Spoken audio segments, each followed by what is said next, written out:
Hi everyone, welcome to week 3, module 3. We're going to deal with European migration. We're going to deal in particular with how the European Union has tried to regulate migration. What I'm specifically interested in with this reading, what I want you to sort of concentrate on and think about while you're doing the reading, is this theory of externalization. How is the EU handling migrants? Where is it handling migrants? This is sort of about the where.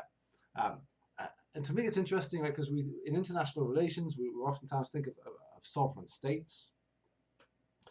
We think of sovereign states having some control over their borders, right? And the borders around the edge of the sovereign state, and they want to maintain territorial integrity, right? So they want to expel any invaders.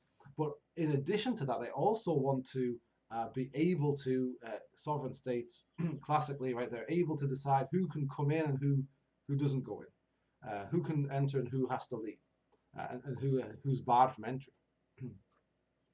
And that there's a strong tradition of that. If you read Immanuel Kant, which is who I read, hundreds of years right ago, establishes this sort of right of hospitality. Right, he says.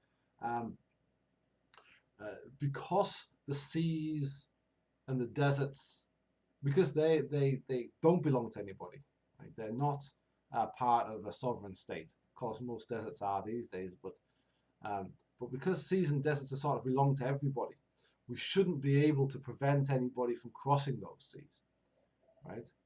So we shouldn't. I don't know. Let's take the Atlantic Ocean these days, right?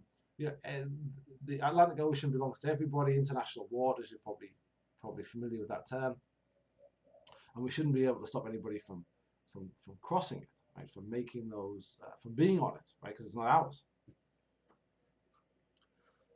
But says Immanuel Kant, when the person crosses that ocean and arrives in, I'm going to say Britain.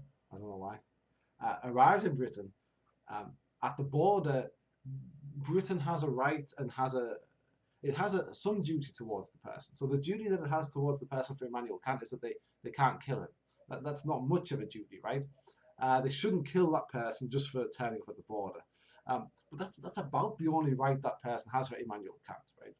This is hundreds of years ago now. So, but the decision of whether to admit that person, and the decision about whether to for Kant and traditionally, right, it takes place on that border, right? It takes place as they reach the shores of Britain, right, or any other country, right? As they come to that border, that's where the decision happens. And this article sort of shows the inversion of that, right? The inversion of that. The externalization, so the moving away from the border, right, where those decisions dealing with those migrants happens now further and further away from the border in Europe. In particular, for this paper, it happens on certain islands in the Mediterranean. Migrants to Europe oftentimes, at least the ones that get in the news, are oftentimes either trying to they're usually coming across the Mediterranean. They're either coming from North Africa towards Italy, and those maybe Sicily and islands south of Sicily, and then from Asia they're coming oftentimes through Turkey, and then you've probably seen this on the news, getting over to the Greek islands and getting into the EU that way. And it's dangerous, and you'll see in the news articles, I think you'll see how the Italian government have been trying to prevent those boats from landing. Malta, as well as another country a very small country that has a lot of sort of boat traffic, migrant boat traffic. But Italy's been trying to prevent them from landing. And the Greeks have also, who are they're migrant centres, they're places where they've been housing them are way overcrowded, and they've also been trying to prevent crossing. So, but the fact that Italy and Greece in particular, Greece more so, are dealing with this, and these Aegean islands that are in the article that are part of Greece.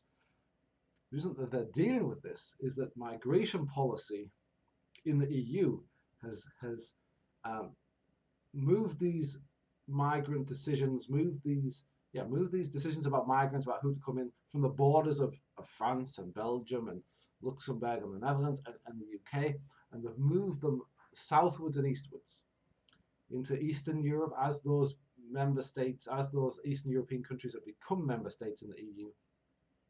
The responsibility for dealing with migrants has been pushed onto them and pushed by them then onto the Serbs, right? Then on further external countries, ultimately into Turkey, which is not an EU member, right? And neither Serbia, by the way. So the EU is pushing its migrant policy and pushing the borders, pushing the places that deal with migrants further south and further east. But they haven't stopped at Italy. They haven't stopped at Greece. They've gone into those islands, right, outside. They're in Italy and Greece territorially, but they're not on the mainland of those countries. But even recently, they've pushed it further, right, out of the EU altogether. So that even before the migrants even perhaps become migrants by turning up at the border, they're already being processed and dealt with as migrants, which has great, really interesting implications for state sovereignty, right? If I'm an EU Frontex officer, right, who's trying to decide on, trying to sort of control migration, okay, we expect that sort of on the periphery of the EU, but then how much should we expect that completely outside of the EU? And what I'm thinking about is actually not the EU right now. I'm thinking about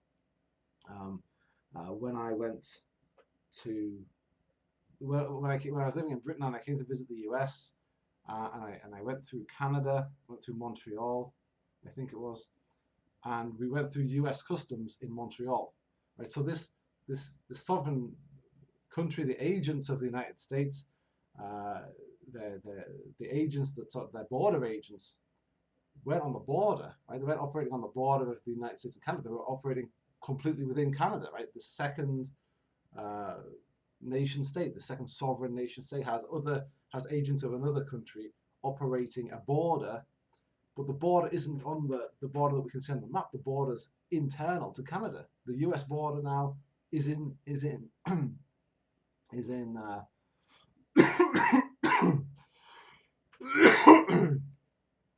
in Montreal. And similarly, you'll see in this article, right, that the borders of the EU, perhaps I think a little bit more abstractly, the borders of Britain, the borders of Germany, the borders of France, are now not on the outside of France. They're not even on the outside of the EU. They're not even in the Mediterranean. Now they're in Libya. So that's what I'm looking for you to sort of look at this week in that theoretical paper, which of course is the one that you'll do your prospective questions on. And I look forward to seeing those questions and coming up with discussions and answers to them towards the end of the week.